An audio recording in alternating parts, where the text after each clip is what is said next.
سب سے پہلے بڑی امپورٹنٹ ڈسکشن ہے، اور بیٹا بڑی سمپلیسٹ ڈسکشن ہے.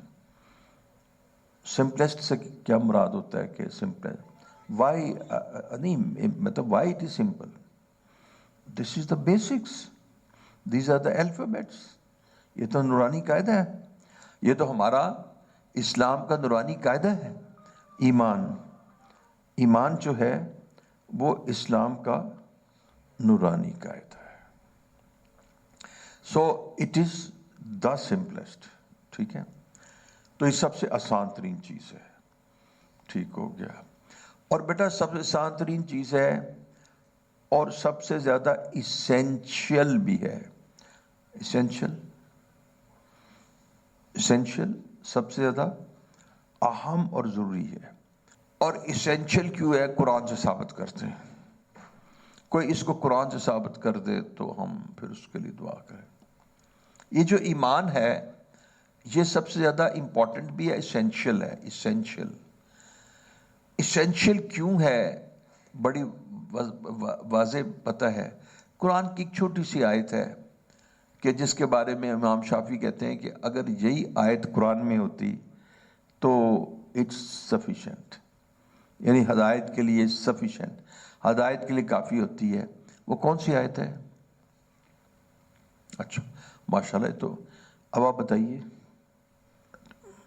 نہیں علماء بتائیں، بڑی مشکل بات ہے، علماء بتانے چاہیے. یہ علماء ہے نا. اچھا شیخ وہ سورت کون سی ہے؟ والعصر قسم ہے، ان الانسان خسر. اچھا سارے کے سارے انسان خسارے میں ہیں. ایگزمپشن استثناء کیا ہے؟ الا الذین آمنوا. تو سب سے پہلے کیا چیز ہے؟ ایمان. وعملوا الصالحات.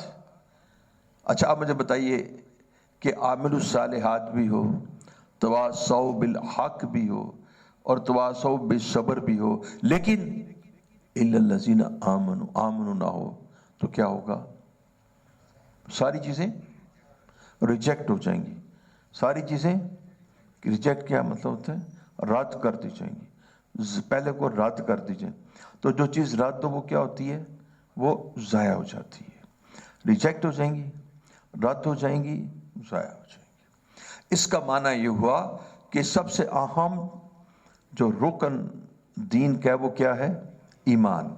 اس لیے کہ اگر ایک آدمی کے پاس ایمان نہیں ہے اس کی نماز ریجیکٹ ہو جائے گی، روزہ ریجیکٹ ہو جائے گا، اس کے سارے اعمال ریجیکٹ ہو جائیں گے. تو سب سے زیادہ جو چیز اہم ترین ہے وہ کیا ہے؟ ایمان. لیجئے الحمدللہ. اب اگلی بات. اب بیٹا میں نے آپ کو بتایا تھا کہ یہ بڑا سمپلسٹ بھی ہے، اینڈ دوسرا بس کیا کہا تھا؟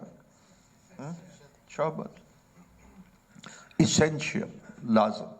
اب بیٹا میری بات سنو. اس وقت سنیے، اس وقت پورا یورپ اس ایمان کو چھیڑا چھاڑی کر رہا ہے، اس ایمان کے اندر شکوک پیدا کر رہے ہیں.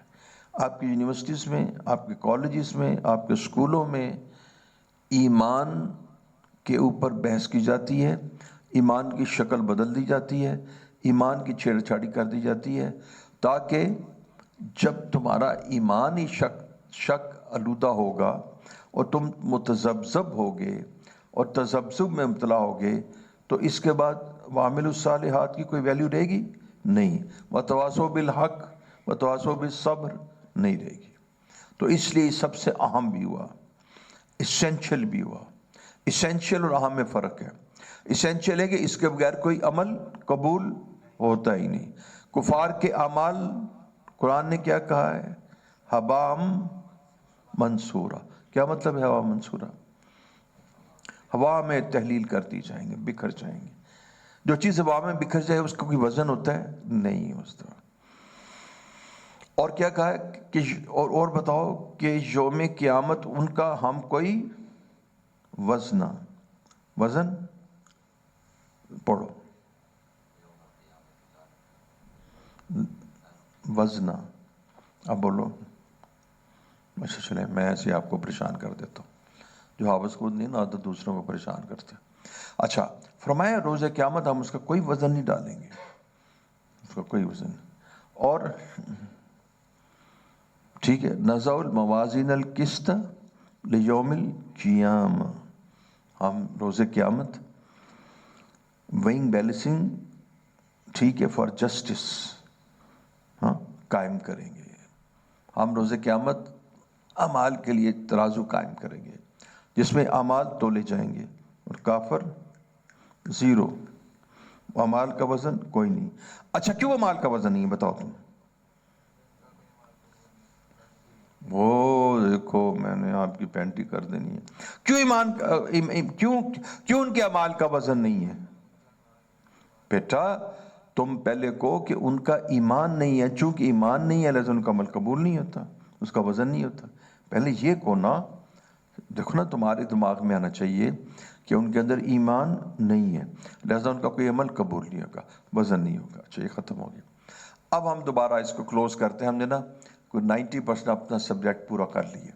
اب آؤ واپس, وہ یہ ہے کہ میں آپ سے یہ پوچھنا چاہتا ہوں کہ آپ مجھے یہ بتائیں کہ ایمان کہتے ہی اس کو ہے کہ بن دیکھے ایمان لانا.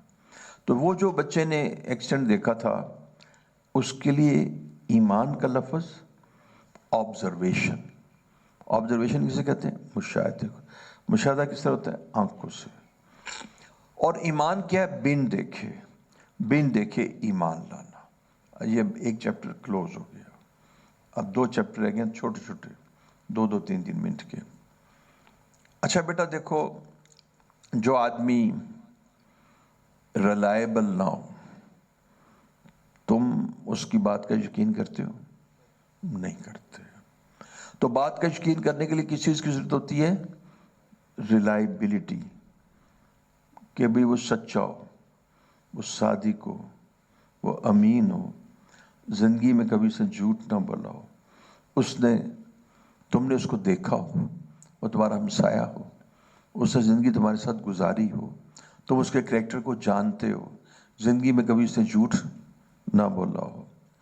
جب وہ کوئی بات کرے گا تو کیا اس کی بات کی کوئی اہمیت ہوگی؟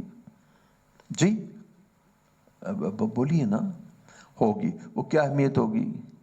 کہ اس کی بات تسلیم, شاباش, اس کی بات ایکسیپٹ. ایکسیپٹ سے مراد کیا ہے؟ تسلیم. یہ ایکسیپٹ سے مراد ہے تسلیم. اس کی بات تسلیم کی جائے گی. اور جب سارے لوگ مل کے کہیں گے یہ تو سارے کے سارے لوگ کہتے ہیں کہ یہ سچ ہے, تو اس کی بات جو تسلیم کی جائے گی قلب اس کی گواہی دے گا. اس گواہی کا کیا نام ہے؟ تصدیق. اس کی تصدیق. اچھا حضور صلی اللہ علیہ وسلم کیا ارشاد فرما رہے ہیں کہ اگر میں تم سے کہوں کیا کہ پہاڑ کے پیچھے لشکر ہے. یہ پہاڑ کا نام کیا تھا؟ فاران نہیں, پتہ نہیں. ہاں جی ہاں جی ہاں جی. کہ اس پہاڑ کے پیچھے اگر میں تو لشکر ہے تو تم کیا اس کو تسلیم کر لو گے؟ یہی تھا نا. تو دیٹ واز ہائپوتھیٹیکل. جس طرح میں نے ابھی کالم مجھے معاف فرمایا, یہ مثال دے رہا ہوں کہ بھئی اس طرح یہ واقعہ ہوا, تو دیٹ واز ہائپوتھیٹیکل. ہائپوتھیٹیکل کا مطلب ہے ایک تصوراتی چیز ہے. اچھا اب آپ صلی اللہ علیہ وسلم نے یہ کیوں بات کہی؟ میرا مطلب ہے کہ جو آپ نے کہی, سچ کہی, حق کہی, آپ کیوں کا لفظ ہم نہیں کہتے, ادب کے ذرا مناسب نہیں. آپ کا ایسا کرنے کا مقصد کیا تھا؟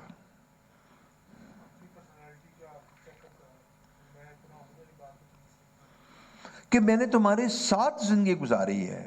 میں بالفرض تمہیں یہ بات کہوں کہ وہ بات جو بظاہر نظر نہیں آتی, یعنی کہ تم اس کا مشاہدہ نہیں کر پا رہے, وہ تمہارے سامنے نہیں ہے, اور لشکر تو تمہیں نظر بھی آ جائے اور وہ لشکر تمہیں نظر نہیں آ رہا, اس کے باوجود اگر میں تمہیں اتنی بڑی بات کہہ دوں کہ وہ تم پر حملہ کرنے والا ہے تو تم کیا اس کو تسلیم کرو گے؟ تو کیا کہا تھا انہوں نے؟ ہم اس کو تسلیم کریں گے. تو یہ تسلیم کرنا بن دیکھے ہے نا, یہ بن دیکھے, یہ تو اس میں تو یہ بن دیکھے ہے نا, لشکر تو نہیں دیکھا تھا. ایک اچھا جی میں جو آگے پہلے لشکر دیکھا نا اتنے چڑھ کے, تو پھر آگے کہنا جی ہاں جی ٹھیک ہے لشکر ہے گیا. تو بیٹا یہ اس کو ایکسپٹ کرنا, اس کی تصدیق کرنا, اس کو تسلیم کرنا, یہ بن دیکھے ہے. یؤمنون بالغیب, those who believe in unseen. بن دیکھے, unseen. What is unseen? بن دیکھے, unseen, بغیر دیکھے. جس وقت اس کے بعد انہوں نے پھر کہا قولوا لا الہ الا اللہ تفلحون, تو پھر وہ نا, آپ کو اس کو پتہ ہے, پھر الٹی سیدھی باتیں کرتے رہے. کیوں؟ پتہ کیوں؟ جو دراٹے جاتی تھی, ایکویلٹی آتی تھی, مساوات برابری آتی تھی, حلوے مونڈے جو ہوتے تھے, انسانوں سے جو بگاڑ لی جاتی تھی وہ ختم ہو جاتی تھی. ایک ہی صف کے اندر سردار اور اس کا غلام کھڑے ہو جاتے تھے. تو جو ان کے اندر تکبر تھا, اس تکبر نے اس کا انکار کروایا. اور تمہیں ایک اور بات دوں, جو حق کا انکار ہوتا ہے, کس کا انکار؟ حق کا انکار. وہ پتہ ہے اس کی مین ریزن کیا ہوتی ہے, بنیادی وجہ کیا ہوتی ہے اس کی؟ حق کے انکار کی بنیادی وجہ پتہ کیا ہوتی ہے؟ تکبر, استکبار. انکار حق کی اصل وجہ کیا ہے؟ استکبار, تکبر. تکبر کی وجہ سے جھکتا نہیں, مانتا نہیں. تو انہوں نے حضور صلی اللہ علیہ وسلم کی تصدیق کی, ان کی سچائی اور ان کی حقانیت کی, ان کے صادق اور امین ہونے کی, اور اس کے بعد انہوں نے انکار کر دیا. انکار کس لیے کیا؟ کہ ان کے اندر تکبر تھا, اور ایک اور چیز تھی, اس کا کیا نام تھا؟ حسد بھی تھا, کہ نبوت ادھر کیوں چلے گی. یہ حسد کس نے کیا؟ یہودیوں نے. توبہ توبہ توبہ, عقل ماری گئی.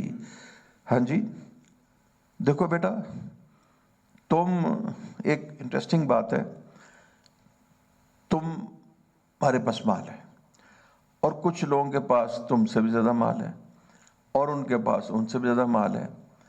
تو مال مول والے اپنے برابر سے تکبر کرتے ہیں, اپنے برابر سے حسد کرتے ہیں. حضرت آپ ہی بتائیں, کبھی آپ نے زرداری سے بھی حسد کیا؟ گھوڑے میں نے خریدنے تھے, گھوڑے, میں نے گھوڑوں کے لیے 2-2.5-3 لاکھ روپے جمع کر لیے. ہمارے ایک ساتھی نے زرداری کا گھوڑا دیکھ لیا, وہ 5 کروڑ کا تھا. میں نے کوئی حسد کرنا تھا؟ میں نے کہا ہمارا تو کوئی برابری کا کانسیپٹ ہی نہیں. او بیوقوفو یہودیو, اور تم نے حسد بھی کرنا تھا تو اپنے نیڑے کرتے نا.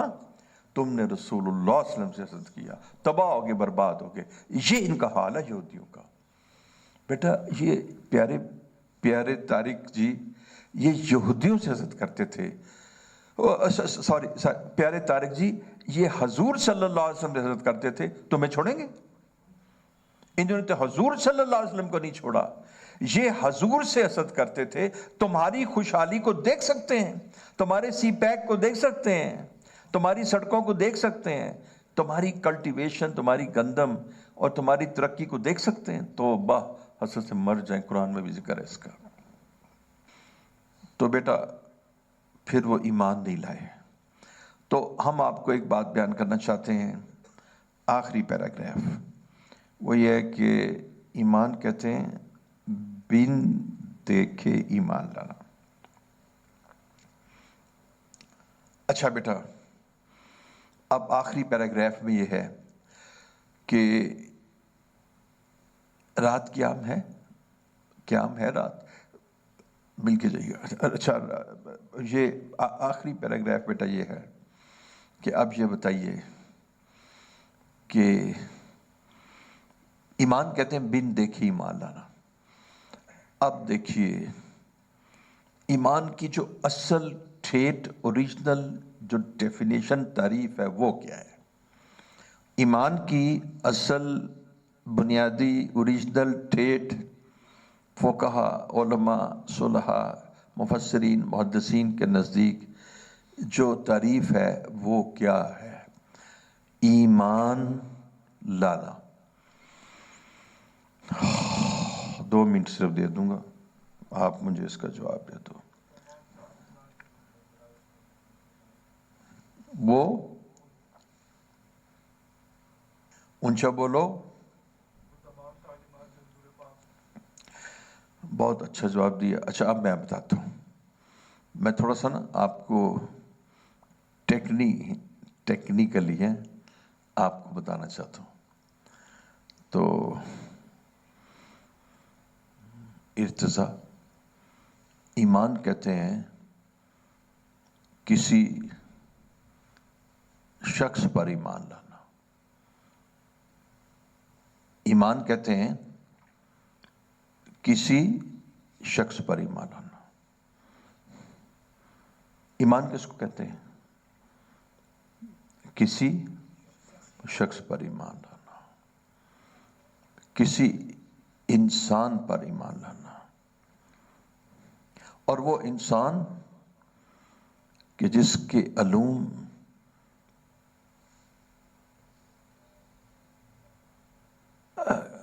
کیا کہتے ہیں علوم وحی سے ماخوذ ہوں، جس کے علوم وحی سے ماخوذ ہوں، اس کے علوم وحبی ہوں اور علوم وحی سے ماخوذ ہوں اور مسترد ترین ہوں. ٹھیک ہے. اور اس انسان کو کیا کہتے ہیں کہ جس پر وحی آتی ہے؟ اس کو کہتے ہیں نبی کہتے ہیں. ٹھیک ہے. جس پہ جبرائیل امین اسلام آتے ہیں. تو نبی پر ایمان لانا، اللہ کے رسول پر ایمان لانا، اس کو ایمان لانا کہتے ہیں. تو اب ایمان لانا کا معنی یہ ہے کہ ہم کسی اللہ کے نبی اور رسول پر ایمان لائیں. یہ اس کی فرسٹ سٹیٹمنٹ ہے. آپ کو سمجھ آئی بات؟ ٹھیک ہے. اچھا اب میں تھوڑا سا آپ کو وقتی طور پہ ہلانے کے لیے یہ کہوں کہ ایمان لانے کے بارے میں اگر آپ کہیں کہ ہم تو ایمان لانے کا مطلب ہے اللہ پر ایمان لانا، تو اس میں کیا، اس کلام میں کیا کمی ہوگی؟ اچھا جی نہیں حضرت، بات یہ ہے کہ آپ اللہ پر ایمان لا ہی نہیں سکتے جب تک کہ آپ کو نبی کی گائیڈنس نہ پتہ لگے. ٹھیک ہے. جنہوں نے اللہ پر ایمان لائے نبی کی گائیڈنس کے بغیر، ان کا میں حال بتا دیتا ہوں. جو اللہ کے بغیر جو نبی کے بغیر ایمان لائے، ان کا خدا میں دکھا دیتا ہوں. ان کا پہلا خدا تو یہ تھا کہ وہ آگ کو جلاتے تھے اور اس کی پوجا کرتے تھے. تو آگ کو کیا سمجھتے تھے؟ خدا سمجھتے تھے. اس کی کیا وجہ تھی؟ کہ ان کو گائیڈنس نبی کی نہیں حاصل تھی. یہ انہوں نے کہاں سے سیکھا تھا؟ اپنی عقل سے. اور دوسری کیا وجہ تھی کہ انہوں نے خدا کو یاد کیا؟ کہ انسان کل مولود یولد علی فطرت الاسلام، کہ جتنے بھی انسان پیدا ہوتے ہیں وہ فطرت اسلام پہ پیدا ہوتے ہیں. تو اللہ کی تلاش انہیرنٹ ہے. اللہ کی تلاش انسان کے قلب میں ودیت دی گئی ہے. اور دیکھو یہاں تک معاملہ یہ ہوا کہ اللہ کی تلاش کرتے کرتے کرتے کرتے مشرکین نے وہ جو گائے تھی اس کو بھی رب بنا لیا. اور پھر دیکھو حیرت کی بات ہے کہ ہندوؤں نے کہ جن کے اندر اللہ کی تلاش کا مادہ تھا کہ وہ اللہ کے عاشق تھے، اور اللہ کا عشق ان دو کے قلوب میں اللہ نے پیدائشی طور پہ ڈالا تھا، اور جب یہ اللہ کے عاشق اللہ کو تلاش کرتے کرتے اللہ کی پہچان حاصل کرنے کے لیے آگے بڑھے، تو ان کے پاس کون نہیں تھا؟ محمد صلی اللہ علیہ وسلم نہیں تھے، ان کے پاس نبی نہیں تھا۔ تو نبی کے بغیر جب یہ ایمان لائے تو انہوں نے کیا کیا کہ انہوں نے خدا بنا لیا۔ کس کا؟ مٹی کا، سٹیچوز کا۔ اب اس وقت دبئی میں بھی یہ خدا موجود ہیں، اور ہندوستان کے مندروں میں بھی خدا موجود ہیں۔ بھلا دیکھو، یہ خدا ابراہیم علیہ السلام نے انہی خداؤں کو تو توڑا تھا، کہ وہ جو بڑا جو شیطان تھا اس کے کندھے پہ ہتھوڑا رکھ دیا تھا۔ تو بتانے کا مقصد یہ ہے کہ یہ خدا کی تلاش تھی، یہ ان کی انہیرنٹ کوالٹی تھی، یہ ان کی جبلت تھی، ان کو خدا چاہیے تھا، وہ خدا کی تلاش میں تھے، لیکن ان کو پروفیٹک گائیڈنس نہیں ملی، ان کو حضور کی گائیڈنس نہیں ملی، انہوں نے اپنی عقل کا استعمال کیا۔ اور اسی طرح اب دیکھیے، جس وقت سورج طلوع ہوا تو ابراہیم علیہ السلام نے کیا کہا، اور اس کے بعد غروب ہو گیا، ان کے میں غروب ہونے والوں کو پسند نہیں کرتا۔ تو ان کو معلوم ہو گیا کہ میرا رب اللہ ہے، اللہ۔ ٹھیک ہے، اب بتانا چاہتا ہوں کہ بیٹا بات صرف یہ تھی کہ تم معمولی امراض کے لیے اپنا ڈائگنوسس تو ڈاکٹر سے کراتے ہو، اور خود تو رب کی تلاش تم کیسے خود کر سکتے تھے؟ رب کی تلاش ہی کے لیے تو اللہ نے انبیاء کا سلسلہ بھیجا تھا۔ جب زمین پہ تمہیں جنت سے اتارا گیا تو اللہ جل شانہ نے فرمایا کہ میری گائیڈنس لمحہ لمحہ آتی رہے گی۔ اہبطوا، نیچے اتر جاؤ، تم نیچے اتر جاؤ۔ اب نیچے اترے تو میری گائیڈنس وقتاً فوقتاً تمہیں ملتی رہے گی، اور جو میری گائیڈنس کو فالو کرے گا وہ کامیاب ہو جائے گا۔ اب ہم ایمان لائے ہیں، اب ہم صاف ستھری بات کرتے ہیں، ہم ایمان لائے ہیں، ایمان کہتے ہیں اب بغیر کسی ابہام کے اور مثال کے ایمان کہتے ہیں محمد صلی اللہ علیہ وسلم پر ایمان لانا۔ اب میں دوسری بات میں آپ کو بتا دیتا ہوں، ہم اللہ پر ایمان کیسے لا سکتے ہیں؟ ہم تو اللہ تعالیٰ کو دیکھتے نہیں ہیں، اللہ کو جانتے نہیں ہیں۔ یؤمنون بالغیب، اللہ تو غیب میں رہتے ہیں، وہ تمہارے سامنے نہیں آتے۔ کبھی اے حقیقت منتظر نظر آ لباس مجاز میں، کہ ہزاروں سجدے تڑپ رہے۔ وہ تو چھپے رہتے ہیں، ہاں جی، وہ تو سامنے آتے ہی نہیں ہیں، وہ تو بیہائنڈ دا کرٹنز ہیں، وہ تو پردے کے پیچھے ہیں۔ وہ کہتے ہیں جب میں سامنے آؤں گا تو معاملہ کیا ہو جائے گا؟ ختم ہو جائے گا، معاملہ ختم ہو جائے گا، کھل جائے گا نا۔ تو جب معاملہ کھل جائے گا تو ختم ہو جائے گا، کیا کہتے ہیں، ڈراپ ہو جائے گا، ٹھیک ہے، وہ سارا سٹیج اٹھا دیا جائے گا۔ تو اس لیے وہ کہتے ہیں میں نے تو تمہارا امتحان یہ لیا ہے کہ میں پوشیدہ ہوں اور تم سے محبت کرو، اور مجھے تم پہچانو سورج سے، چاند سے، ستارے سے۔ افلا ينظرون الى الابل كيف خلقت والى السماء كيف رفعت والى الجبال كيف نصبت والى الارض كيف سطحت۔ مجھے اسے پہچانو، ٹھیک ہے۔ اب ہم براہ راست اللہ پر ایمان نہیں لا سکتے تھے، ہم ایمان لائے ہیں محمد صلی اللہ علیہ وسلم پر۔ یہ میرا فکرہ ختم ہو گیا۔ اب بولو، ہم ایمان لائے ہیں محمد صلی اللہ علیہ وسلم پر۔ اب جب محمد صلی اللہ علیہ وسلم نے تذکرہ کیا فرشتوں کا تو ہم نے اس کو تسلیم کیا، اور ہمارے قلب نے اس کی تصدیق کی۔ محمد صلی اللہ علیہ وسلم نے جنت کا تذکرہ کیا، ہم نے اس کو تسلیم کیا۔ قالوا سمعنا واطعنا، ہم نے اس کو تسلیم کیا اور اس کی قلب نے تصدیق کی۔